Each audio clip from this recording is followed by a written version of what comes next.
Hey everyone, how's it going? I hope everyone's doing well. So today I'm back with a long-awaited collection update. So I've been talking about this one for a while, but things have continued to come up, like the recent trip I did, in addition to some thread responses. So this was a purchase I made not that long ago, actually, actually coming up to 2 months now. Yeah, just when I was in the big city. So the title of this video is Bargain Bin Buys. I'm not sure which volume, but yes, it was back at Record Shop Plaza, where they sell a lot of secondhand CDs and records, which is, as I've mentioned before, that's always fun because you often find things or pick up things that you wouldn't normally look for. So that's what I did on this occasion. It's a very eclectic mix and very different to some of the music that I normally show. So you'll soon find out for yourself if this video is for you, but it's probably the most eclectic range of albums I've ever bought or shown on YouTube. So we'll get started without further ado. All right, so the first album I picked up from the bargain bins, and this was a brand new copy, KKs Priest with Sermons of the Sinner. So most of you are probably familiar with KKs Priest. That's the band formed by KK Downing after he left Judas Priest, or was unceremoniously asked to leave. I'm not sure the circumstances actually, but I know he's often talking about it these days, but nevertheless he formed this band in response to that, and it's absolutely brilliant. I've heard a lot of people talking about this on YouTube, and I was curious to check it out anyway, but this one, it was discounted because there was some sleeve damage, I think a bent corner or something, so it was reduced by 30 or 40%. I wanted to pick it up anyway, and so glad I did because it's a brilliant album. Yeah, so this has got KK Downing on guitar, of course, and then some other members. The vocalist for this group is Ripper Owens, who, as most of you will know, he was the one-time vocalist for Judas Priest for 2 albums after Rob Halford left and then came back. So yeah, it's very much in the vein of Judas Priest. So if you like, and I've heard a lot of people complain about that, like, oh, it just sounds like Judas Priest. Well, what do you expect? Because KK Downing was 1/3 of that songwriting team. If you ask me, this is, yeah, a very metal version of Judas Priest. It's brilliant. Yeah, and I've listened to this quite a few times since picking it up. Now, this morning I listened to this album and Judas Priest's Firepower back to back, trying to decide which one was better. Honestly, I can't decide because they're both very good, but you know what to expect with Judas Priest. Like I said, this is a very metal version, speed metal version of Judas Priest, but some brilliant songs, excellent production, awesome soaring vocals from Ripper Owens, brilliant blistering guitar solos, great memorable riffs. The production, you can hear the bass really clearly. Yeah, everything about this album is just pure heavy metal, as you would expect. So no complaints whatsoever. Yeah, you just know there's a brief introduction at the beginning of the album, and then the first proper song is Hellfire Thunderbolt. Just when it kicks off with that high scream from Ripper Owens, it's like, right, and we're off, here we go. Like just setting the tone from the album. It's absolutely magnificent. So many good songs. I don't dislike any of the songs on this album, but some of the standout ones for me, and I would say being my favorites, would be Hellfire Thunderbolt, of course, Raise Your Fists, which is just a fantastic, memorable anthem, and Metal Through and Through, such a brilliant song. That's got a kind of Iron Maiden-esque bass gallop, and it's so catchy, but just the vocal melodies, everything about that song just flows so well. It's absolutely fantastic. Yeah, so they're my 3 favorite tracks: Hellfire Thunderbolt, Raise Your Fists, and Metal Through and Through, but honestly, the whole album is brilliant. So just show you the back, so all of the song titles, picture of the band. So there's KK Downing, Ripper Owens, and who else do we have here? Tony Newton on bass, AJ Mills on guitar, and Sean Elg on drums. Right, so cool artwork, of course. There's the logo. Sorry about the glare. And comes in this nice jacket with all of the lyrics, which are readable, good for me. And in addition to that, it comes in this nice colored vinyl, so bright red. Damn, I got the labels the wrong way around. Yeah, really nice. So nice packaging, great artwork to top off a brilliant album. So, I don't need to say too much more, don't need to preach. if you love heavy metal and you love Judas Priest, damn it. Yeah, if you love heavy metal, speed metal, and you love Judas Priest, definitely pick this up. It's brilliant. So that's KKs Priest with Sermons of the Sinner. Okay, so now we get into the CD section of bargain bin buys. So these are all, this one, KKs Priest, was brand new. All of these ones were second hand, these CDs. So, like I said, with bargain bin buys, often you pick up things that you wouldn't normally make the effort to because you see it at a cheaper price and you just think, it's a bit of fun, you know? So this will include some, you could say, guilty pleasures, even though, as I've said before, you should never apologize or have to feel guilty about music you enjoy. I think you have to be true to yourself, but nevertheless, some people will be quite surprised by me picking these up. Maybe, but I know a lot of you guys out there have pretty eclectic taste in music as well, you know, so we'll see. But if you get offended by any of these, you don't have to unsubscribe, you don't have to hate me or anything like that. You know, it's just, we're all different, aren't we? So a lot of these are sort of a nostalgia trip from the 90s, but I'm gonna stop the preamble and just get straight into it. Okay, so the first album, CD I picked up secondhand, guilty pleasure alert, it's gonna shock people. This.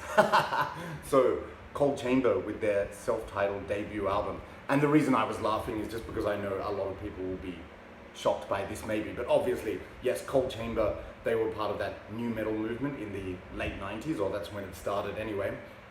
And a lot of people compared these guys to Korn, saying, you know, some detractors called them Korn Chamber, like very original name, claiming they ripped off Korn, but I don't really think so. I think this band was a lot darker than Korn and a lot more atmospheric in certain moments anyway.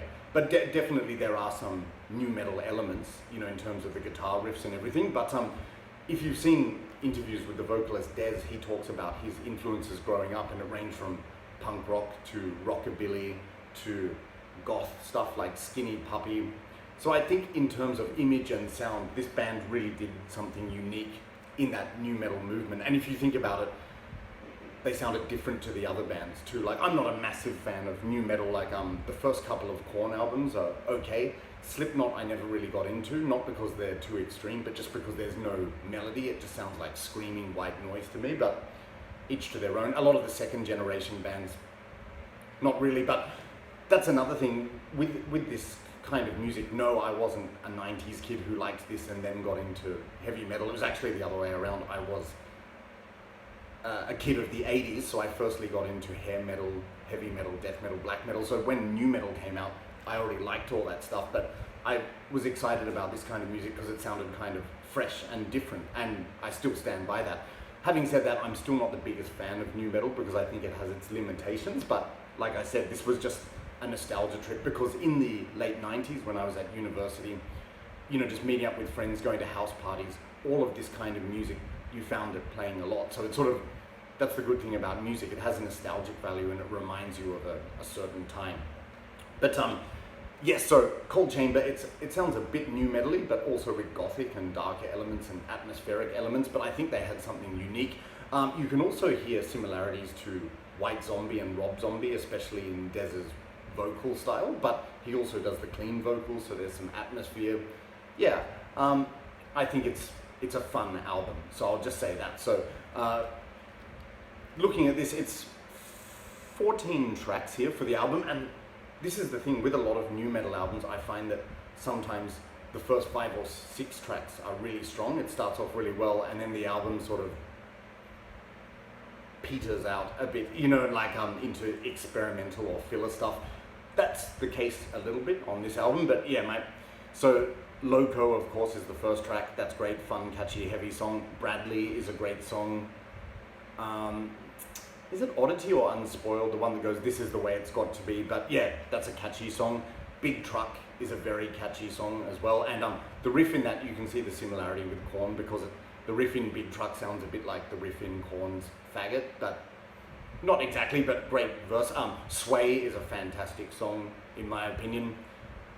And yeah, so they're my favorites, the first 6 tracks, but then there's some other good tracks too, you know, like Maricon Puto, Clock, yeah, a couple of experimental filler tracks, which are, like A Mirror of the Desert, in my opinion, that's just garbage. You can do without that song. Dreamtime and Pig are good songs, so overall it's a fun album. A couple of filler tracks, but great. This also includes some remixes of Big Truck, Bradley and Pig, the demo version, so that's cool. Digipack. So yeah, I know a lot of people hate this band, and that's fair enough. And on that topic, people might say, if you listen to this, you're a poser.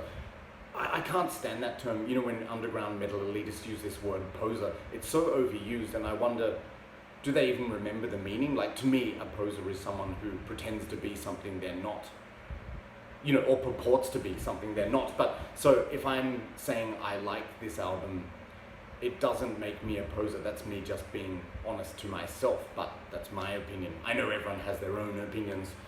But yeah, here's the cover. There's the band members. What's his name? Meags on guitar. Can't remember the drummer's name. Raina on bass. I always thought she was hot. And Des on vocals. And yep, fold out digipack. Portraits of the band. And a color booklet. Yeah, with all of the lyrics. Yeah, so you can definitely see the gothy influence in their image, but like I said, for me, in terms of new metal, they were one of the better bands. So yes, Cold Chamber with their self-titled debut. All right, now, like I said, this is a very eclectic mix of CDs. Next, I'm going to show a style of music that I've never shown on this channel, and again, it might surprise some people, but saw it and had to get it. So, also picked up Cypress Hill 1. So, most people are probably familiar with Cypress Hill, famous hip-hop group from the 90s.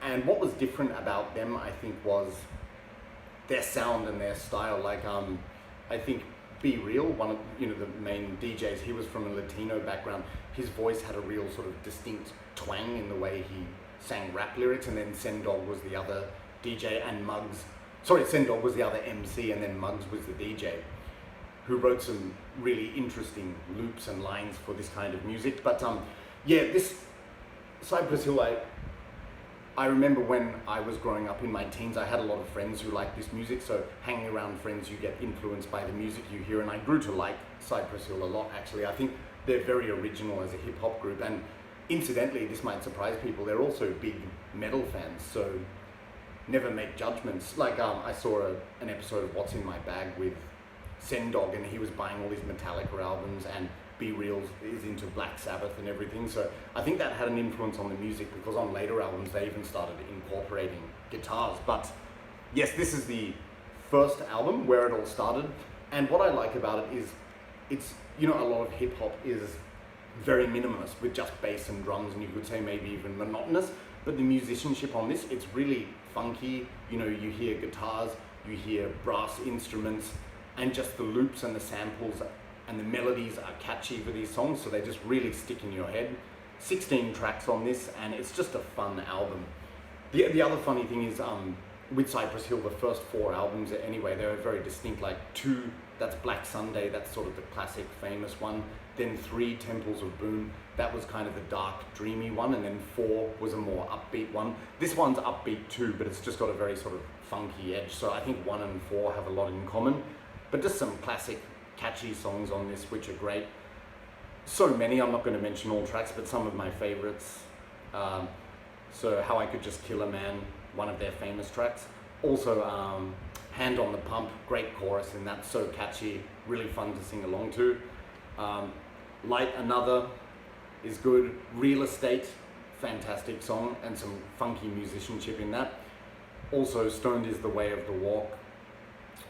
The funky Cypress Hill shit. Yeah, they're just some of my favorites, but the whole thing is absolutely classic. So if you're open-minded enough to check out hip-hop, this is different and original, and it's actually very musical in comparison to a lot of minimalist hip-hop. So there you go, Cypress Hill 1.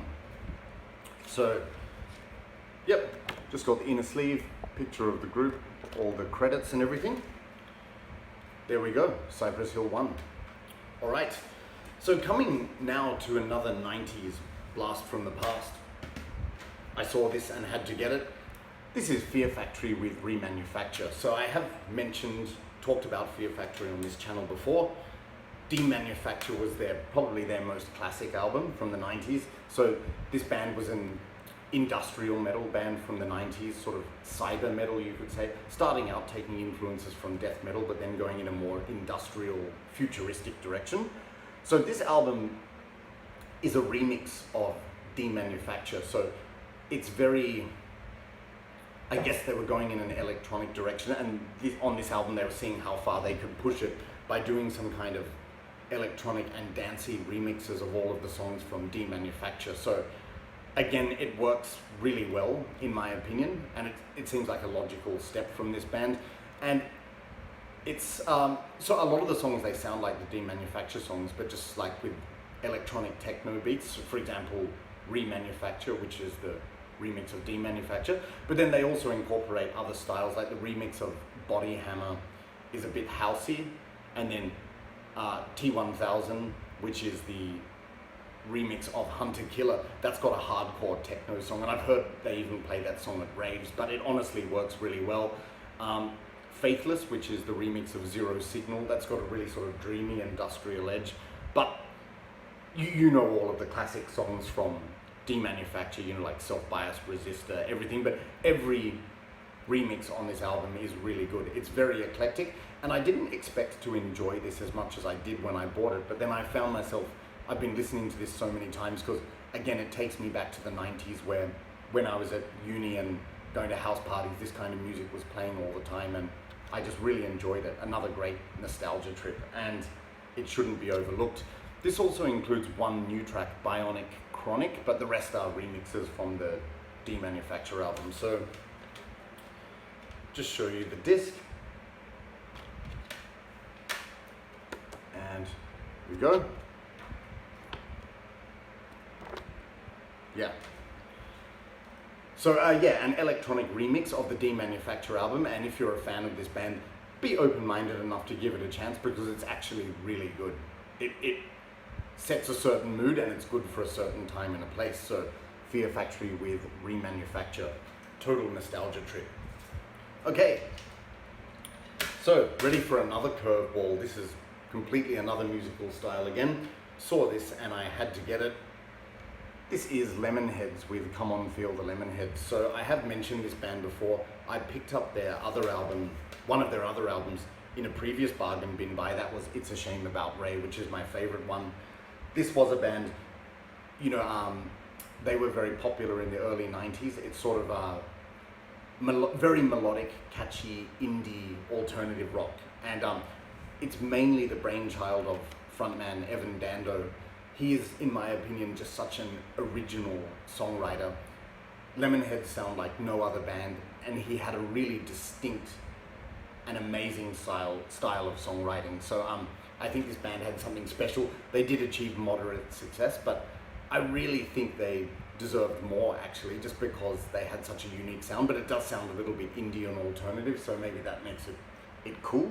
But yeah, some people might say, oh, you bloody hippie, you know, but yeah, this is why I listened to this band a lot in my early teens, and I used to own the whole collection, but I lost them in a house move once, unfortunately. Sorry, so yeah, just slowly rebuying their catalog, but really enjoy it. I rested on this one for a while because I never thought it was as good as It's a Shame About Ray, and I still hold that opinion. It is a great album, but I just find there's a couple of weaker tracks on this album, or maybe a few filler tracks, like The Jello Fund, that's the last track. That's just an experimental piano jamming session, pretty much a waste of time, really. You don't need that track on this album. And I'll just quickly get out of the way the other songs I don't like that much. I'll Do It Anyway. That song's a bit, you know, happy, high on life. Yeah, that's the thing. This album is a bit flower power, hippie, happy, clappy in some parts, but only some parts. So I don't really like that song, I'll Do It Anyway, for that reason. But pretty much every other song is good, like opening track, The Great Big No, that just showcases Evan Dando's melodic, infectious songwriting style, like irresistibly catchy, that song, it's brilliant, the melodies are great. Then track 2, Into Your Arms, that's a bit of a soppy song, but I do like the vocal harmonies in the chorus. I much prefer the acoustic version on the demo, I have to say, but it still is a great track. That was their most successful song ever. and co-written by Tom Morgan from the Australian band Smudge. Okay, then track 3, It's About Time, another great melodic, infectious, catchy song, brilliant. Down About It, another highly infectious, melodic, catchy song, very fast, but just great, catchy pre-chorus and chorus in that song. It's very upbeat, such a good song, so Down About It. Then track 5, Paid to Smile, that's just an amazing, brilliant track, like just so, these songs in some ways they're so simplistic, but they're so melodic and catchy, it's brilliant. So I think Paid to Smile is one of my favorite tracks just because it sticks in my head big time. Yeah, a couple more filler tracks like Style and Rest Assured, but they're a bit poppy, but they're, you know, catchy enough, definitely. Dawn Can't Decide, I don't like that song. I did like the demo version, but on this particular album, they overdid it with all the female backing vocals and, you know, adding too many bells and whistles, I think. So like, on that note, Juliana Hatfield, she did some backing vocals on previous albums. She does on this one, but I think they overused her backing vocals on this album, in my opinion, and maybe they did that deliberately to make it more poppy and catchy. Like, don't get me wrong, she's a good vocalist, but I think it was just a bit overdone on this album. Style, and then they do another song, Rick James Style, which is a cover of that, but a slower version with Rick James. I used to not be able to stand that song. I couldn't stand it. It was awful, but it's grown on me a bit. Being Around is a good melodic, catchy song, but again, I did prefer the acoustic version of that. And then Favorite Tea, speaking of acoustic, that is an acoustic track with Evan Dando's unique melodic, folky kind of style of writing, so that's great as well. And then You Can Take It With You, very catchy chorus in that song, just a stupid spoken word intro on that, but very good. But yeah, great album, good nostalgia trip for me. And the reason I knew that this one wasn't as good as It's a Shame About Ray, but recently this album celebrated its 30th anniversary, and I thought I'll go and listen to it again, and enjoyed it for the most part. So when I saw this, I thought, have to pick it up. So just to recap my favorite songs on this, The Great Big No, It's About Time, Down About It, Paid to Smile, that's my favorite track. Yeah, they're probably my favorites, but overall I would say this album is 75% great. So that's Lemonheads with Come On Feel the Lemonheads. Okay, and another curveball here, shifting gears once again. So you see how this collection update is pretty eclectic. I saw this and I just had to get it. Yes, so the world's most dangerous group, NWA. So this is NWA with The Strength of Street Knowledge. This is a best of compilation. So most of you are probably familiar with NWA, a very famous or infamous rap group from the 80s, late 80s, early 90s. And they were infamous for their controversial lyrics. But it was also like some kind of musical revolution because they were portraying, you know, what life was like in, you know, certain parts of LA. So it wasn't like, you know, at the time, the US was a, you know, very sort of a picture perfect kind of place in a lot of ways in California, but it was very different in Compton. So they were sort of exposing that side of life to the world. But yeah, you know, it's gangster rap, so it's talking about that kind of lifestyle. And I think a lot of it's for entertainment value, but having said that, I think a couple of members did lead that lifestyle to a degree. But yeah, I know a lot of people say, oh, you can't really relate to hip hop or rap lyrics, especially gangster rap. That's true, but I think a lot of it's just entertainment. You know, you don't overanalyze the lyrics too much. And the other great thing about this kind of rap is it's actually heavy and aggressive, so I could see why a lot of people into metal would like it. And again, I just got into this group because a lot of my friends when I was growing up in my teens liked this, and I have to say when I put this on, after buying it, I really enjoyed it. It was very nostalgic for me. So it's, you know, heavy, aggressive gangster rap, but what's cool about it is you have the 5 members. So Yellow was the DJ as well as Dr. Dre, but 4 MCs, so Ice Cube, Eazy-E, MC Ren, and Dr. Dre, so they all did vocals and went on to form successful solo careers as well. That's what is cool. I found that when they do a song, you know, like each rapper takes a turn to sing a verse, and you hear their unique voice and style and personality. So yeah, I really think this band had something special for a rap group. Yeah, so this has got all of the classics in it, like some of the, you know, all of the big songs like Straight Outta Compton, Dope Man, Fuck the Police, Express Yourself, Gangsta Gangsta, 100 Miles and Running, Boys in the Hood. Yeah, so all classic songs, and also a couple of the more underrated ones, I think, or more underground, like Appetite for Destruction. That's just got such an aggressive, dark edge, especially with the loops used by Yella in that song.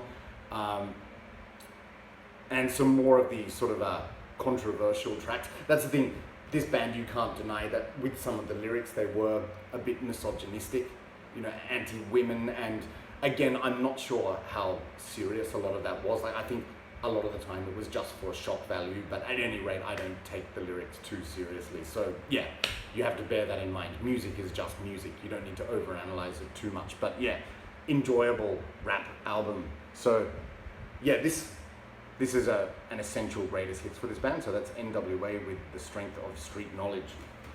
So yep, it's just got a little biography on the inside, some more pictures of the band. This is a good one. And by the way, if you haven't seen the movie Straight Outta Compton, which is sort of like the biography of the band, I really enjoyed it. I thought it was really good, bringing the story to life. Yeah, so I know this kind of music is not for everyone, but if you're open-minded enough to like rap, yeah, you'll definitely enjoy this. Essential. So NWA with The Strength of Street Knowledge. All right, guys, so that's it. Give yourselves a pat on the back for getting through that. You might be shocked by some of my choices that I bought, but like I said, it's a bit of fun when you go bargain bin shopping. And as I also said, I enjoyed a lot of these more than I expected to after buying them. So yeah, it's good to just have a bargain bin lucky dip sometimes. So again, if you don't like any of the styles of music on here or any of these bands, that's fine. We don't all have to be the same, but you don't need to unsubscribe, okay? That's all I'm saying. You know, a lot of people, you know, hate my music and I don't care. Or if other people like a certain band that I don't like, it doesn't bother me, so there you go. Life doesn't have to be complicated. So, knock on wood, I hope you enjoyed the video, but yeah, let me know what you think of these albums in the comments. Remember to try and keep them polite and respectful, that would be appreciated. And I will be back again soon with another video that will be going back to my normal extreme metal caper, so a lot of you can breathe a sigh of relief. But yeah, thanks for watching, hope you enjoyed the video. Don't forget to comment, like, and subscribe if you did like the video, and I'll see you guys soon in the near future. Take care, bye.